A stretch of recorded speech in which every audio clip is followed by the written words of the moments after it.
گویا ایک طرح سے کہہ سکتے ہیں کہ وہابیوں کے جو نظریات ہیں یا سعودی گورنمنٹ جو ابھی اس وقت جو نظریات ہیں، جو اپنے علاوہ جمہور مسلمان پوری دنیا کے مسلمانوں کو یا تو مشرک ٹھہرا رہے ہیں یا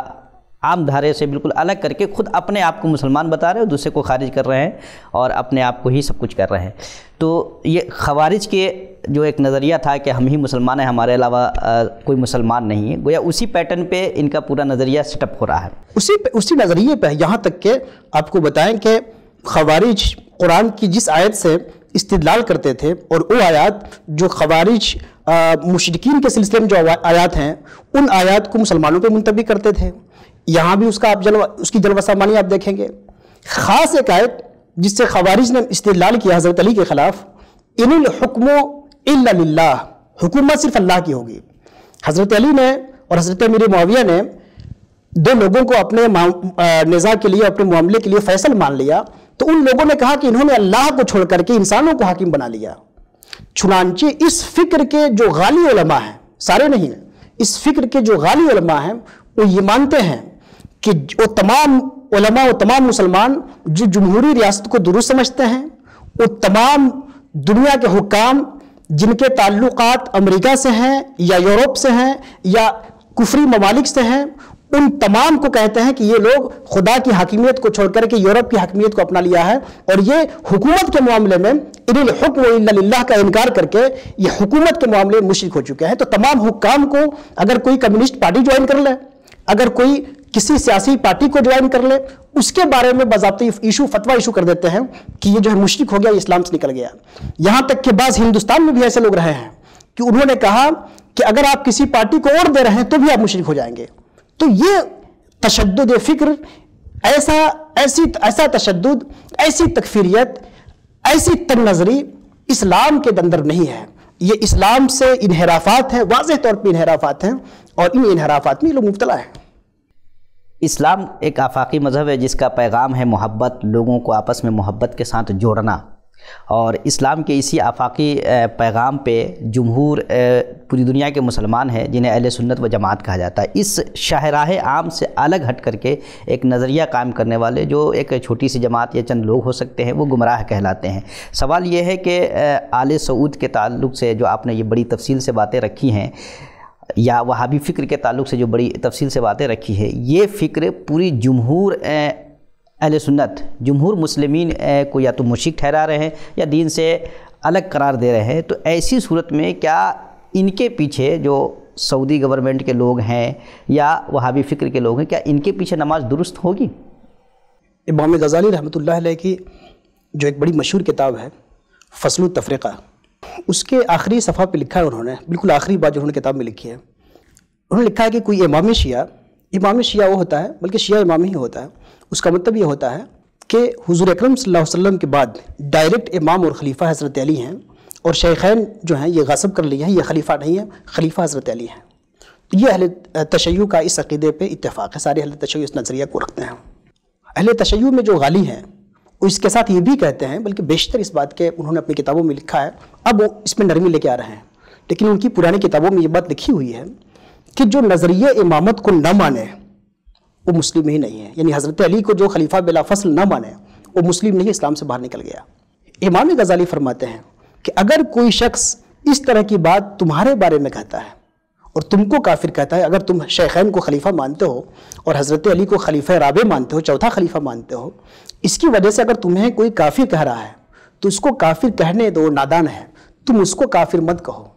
اس لیے کہ جو یہ بات کہہ رہا ہے وہ جہالت کی بنیاد پہ کہہ رہا ہے، ناسمجھی کی بنیاد پہ کر رہا ہے، اس نے رسول اللہ کی واضح دین کی بنیادی تعلیم کا کھل کے انکار نہیں کیا ہے، اس لیے اپنی تمام غلط فہمی کے باوجود وہ کافر نہیں، اس کو تم کافر نہ کہو، وہ تم کو کافر کہے لیکن تم اس کو کافر نہیں کہہ سکتے۔ تم کسی کو کافر اسی وقت کہو گے کہ جب وہ دین کی کسی بنیادی عقیدے، توحید کا، رسالت کا، ختم رسالت کا، آخرت کا، روزے کا، نماز کا، اس طرح کی بنیادی باتوں کا کوئی کھل کے انکار کرے، تب اس کو کافر کہا جائے گا۔ لیکن اس نے کھل کر کوئی ایسا انکار کیا نہیں ہے، بلکہ نظریہ امامت کو سمجھنے میں اس نے خطا کی ہے، تو وہ خطا کار ہے، کافر نہیں ہے۔ تو ایک چیز تو یہ کہ اگر ہمیں کوئی اپنی جہالت سے کافر کہہ رہا ہے تو کافر نہیں ہوگا، وہ مبتدع ہوگا، وہ گمراہ ہوگا۔ اب اگلا مسئلہ یہ ہے کہ گمراہ کے پیچھے نماز ہوگی کہ نہیں ہوگی۔ یہ مسئلہ بہت واضح، بہت اہم ہے اور بہت ایک طرح سے دیکھا جائے تو بہت واضح ہے۔ میں نے جیسا عرض کیا کہ گمراہ کے دو پہلو ہیں۔ ایک پہلو تو اس کا یہ ہے کہ امت کے سواد اعظم سے، شاہراہ سے کٹا ہوا ہے، تو اب وہ خطرے میں ہے، اس کے پیچھے کون جائے۔ دوسرا اس کا پہلو یہ ہے کہ لا کٹا رہے، وہ المسلمون میں شامل ہے، اور المسلمون کا جسد واحد، تمام مسلمان ایک جسم کی طرح ہیں، وہ بھی جسم اسلام کا ایک حصہ ہے، تو بہرحال وہ مسلمان ہے۔ دوسرا پہلو ہے نماز کی اقتداء کا جو مسئلہ ہے، وہ بڑا نازک مسئلہ ہے، لیکن آپ جانتے ہیں کہ تمام فقہ کی تمام کتابوں میں امام کی جو شرائط لکھے ہیں، ان شرائط میں یہ لکھا ہے کہ امام مسلمان ہو۔ کسی بھی کتاب میں یہ نہیں لکھا ہے کہ امامت کی شرائط میں سے یہ ہے کہ وہ اہل سنت ہو، سنی ہو۔ تو امام بننے کی شرط یہ نہیں ہے کہ کوئی سنی ہو، بلکہ امام ہونے کی شرط یہ ہے کہ مسلمان ہو۔ اب ایسی صورت میں جو بھی مسلمان ہے اس کے پیچھے نماز ہوگی، چاہے وہ سنی مسلمان ہو یا بدعتی اور گمراہ مسلمان ہو۔ لیکن ایک دوسرا مرحلہ یہ ہے کہ آپ کیا ایک ایسے شخص کو امام بنائیں گے جو بدعتی ہے، جو گمراہ ہے، جو شاہراہ عام سے بھٹکا ہوا ہے؟ تو ظاہر ہے کہ ایک ایسا شخص جو شاہراہ امت سے بھٹکا ہوا ہے، اس کو امام نہیں بنانا چاہیے۔ اسی لیے تمام ائمہ نے لکھا ہے کہ گمراہ کے پیچھے نماز مکروہ ہوگی، شدید مکروہ ہوگی، کسی نے شدید مکروہ ہوگی یا مکروہ ہوگی، کراہت سے خالی نہیں ہے، اس لیے گمراہ کو امام نہیں بنانا چاہیے۔ لیکن اگر گمراہ کو اپنے امام نہیں بنایا ہے اور خود مقرر امام ہے، تو ایسی صورت میں اس کے پیچھے نماز پڑھی جائے گی۔ نماز پڑھنے میں کوئی حرج نہیں ہے، بلکہ نماز نہ پڑھنے میں حرج ہے۔ سوال یہ ہے کہ آپ دیکھیے حضرت عثمان غنی رضی اللہ عنہ، حضرت عثمان غنی رضی اللہ عنہ کو باغیوں نے، شدید گمراہوں نے گھیر لیا، حرم نبوی کو گھیر لیا، حرم مسجد نبوی کو گھیر لیا، مسجد نبوی میں امامت کرنے لگے، اور حضرت عثمان غنی خلیفہ راشد گھر میں قید تھے، اور یہ بلوائی ہر طرف چھائے ہوئے تھے، یہاں تک کہ مسجد کی امامت بھی کر رہے تھے۔ ایک صاحب حضرت عثمان غنی رضی اللہ عنہ کے پاس گئے، انہوں نے کہا کہ حضور، عامت المسلمین کے امام آپ ہیں اور یہ فتنوں کے امام ہیں، یہ لوگ فتنوں کے امام ہیں، تو کیا ان فتنوں کے اماموں کے پیچھے ہم نماز پڑھیں؟ حضرت عثمان غنی نے فرمایا کہ ان کا فتنہ جو کچھ ہے، جیسا کچھ ہے، جتنا بدتر ہو، ایک الگ بات ہے، لیکن وہ نماز فتنے کی نہیں پڑھتے، نماز اللہ کی پڑھتے ہیں۔ اس لیے جب وہ اللہ کی نماز پڑھیں، اللہ کی نماز کی طرف بلائیں تو جاؤ نماز پڑھو، جب فتنے کی طرف بلائیں تو مت آؤ۔ حضرت عبداللہ ابن عمر رضی اللہ عنہ، صحابی رسول اور جلیل القدر صحابی، جب حضرت عبداللہ ابن زبیر کا معرکہ چل رہا تھا خوارج کے ساتھ اور مکۃ المکرمہ میں، یہ وہ دور تھا کہ کافی ایک لمبی داستان ہے خونریزی کی۔ پھر ایک وقت آیا جب حضرت عبداللہ ابن زبیر میں اور ان خوارج میں معاہدہ ہو گیا۔ اس معاہدے کے بعد، اس صلح کے بعد، ایک وقت حضرت عبداللہ بن زبیر نماز پڑھاتے تھے حرم مکہ میں، اور دوسرے وقت ایک خارجی تھا، ایک بدعتی تھا، ایک گمراہ تھا بدترین، وہ نماز پڑھاتا تھا۔ حضرت عبداللہ بن عمر عبداللہ بن زبیر کے پیچھے بھی پڑھتے تھے اور اس خارجی کے پیچھے بھی پڑھتے تھے۔ ایک شخص آیا، اس نے پوچھا حضرت عبداللہ بن عمر سے کہ حضور، آپ ایسے لوگوں کے پیچھے نماز پڑھ رہے ہیں جو مسلمانوں کا قتل عام کرتے ہیں، آپ کیا کام کر رہے ہیں؟ آپ ان کے پیچھے نماز پڑھنی چاہیے، یہ مسلمانوں کے قاتل ہیں اور حرم کی توہین کرنے والے ہیں، کیا ان کے پیچھے نماز پڑھی جائے گی؟ حضرت عبداللہ بن عمر نے فرمایا، جب یہ کہتے ہیں حی علی الصلاح، حی علی الفلاح، نماز کی طرف آؤ، کامیابی کی طرف آؤ، تو میں ان کی آواز پہ جاتا ہوں اور نماز پڑھتا ہوں۔ جب وہ کہتے ہیں حی علی الفتنہ، حی علی قتل المسلمین، جب وہ ہمیں مسلمانوں کے قتل کی طرف بلاتے ہیں تو میں نہیں جاتا ہوں، اس لیے ان کا فتنہ ان کے ساتھ ہے، لیکن میں ان کی اطاعت جو کرتا ہوں وہ نماز کی اطاعت کرتا ہوں، اور نماز اللہ کی پڑھتے ہیں۔ اس کے علاوہ حجاج بن یوسف، جو بدترین فاسق، بدترین ظالم، بدترین بدعتی تھا، مختار ثقفی، جو بدترین گمراہ تھا، ان لوگوں کے پیچھے اس عہد میں صحابہ اور تابعین نمازیں پڑھتے تھے، اور کہیں یہ نہیں ہے کہ وہ نماز دہراتے بھی ہوں، تو نماز پڑھتے تھے اور دہراتے بھی نہیں تھے۔ اس لیے اہل بدعت اور اہل فسق اپنی تمام بدعات کے باوجود، اپنی تمام فسق کے باوجود بہرحال مسلم ہے اور نماز کی شرطوں میں سے اسلام ہے، یہ شرط پائی جا رہی ہے، لہذا اقتداء درست ہے۔ البتہ جہاں آپ کو اختیار ہے، اپنے اختیار سے کسی گمراہ کو امام نہ بنائیے۔ جہاں پہ آپ کا اختیار ہو، جہاں آپ کا پاور ہو، آپ اہل سنت کو امام بنائیے، اور اپنے اختیار کے باوجود کسی بدعتی کو امام بنا رہے ہیں، یہ ناجائز عمل ہے، یہ ایسا نہیں ہونا چاہیے۔ تو گویا کی باتیں دو ہوئی، ایک ہے کسی گمراہ کو امام بنانا یہ جائز نہیں ہے، اور کسی گمراہ کے پیچھے اگر نماز پڑھ لی تو یہ نماز جائز ہوگی۔ یہاں تک کہ جمہور اہل سنت، احناف، شوافع، مالکیہ اور حنابلہ کا موقف یہی ہے کہ اگر بدعتی کے پیچھے نماز پڑھی تو یہ نماز کراہت کے ساتھ نماز ہو جائے گی۔ امام مالک کا اور امام احمد کا ایسا قول ہے جس سے عدم جواز بھی بعض لوگوں نے ثابت کیا ہے، لیکن مالکیہ اور حنابلہ کے محققین کا یہی مذہب ہے کہ نماز ہو جائے گی۔ اسی طرح پچھلی صدی میں اہل سنت کے ایک بڑے نمائندہ عالم اعلیٰ حضرت مولانا شاہ احمد رضا خان فاضل بریلوی نے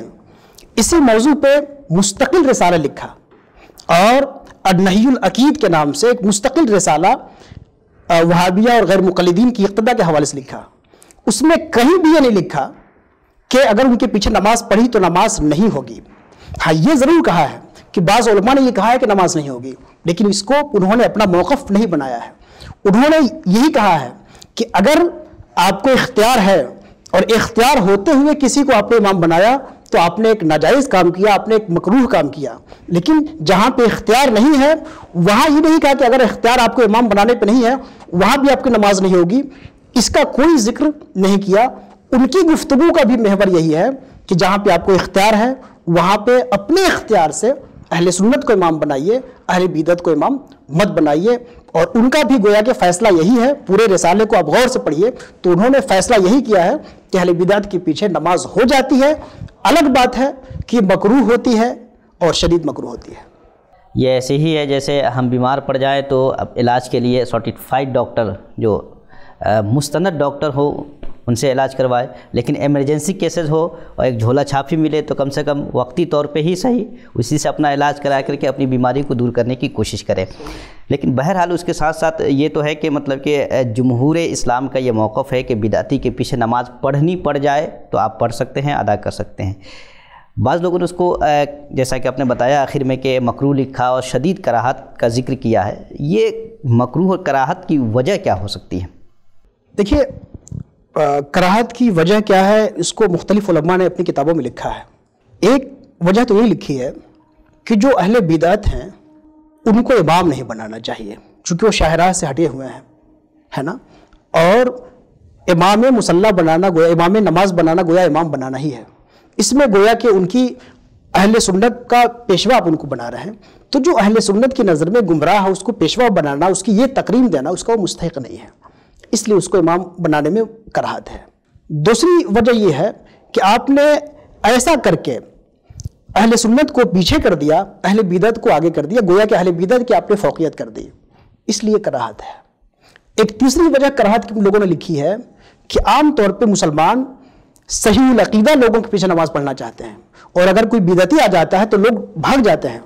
تو کسی بدعتی کو امام بنانے میں تقلیل جماعت ہو جائے گی، یعنی نمازیوں کی قلت ہو جائے گی، نمازی کم آئیں گے، بہت سارے نمازی گھر میں نماز پڑھنا شروع کر دیں گے۔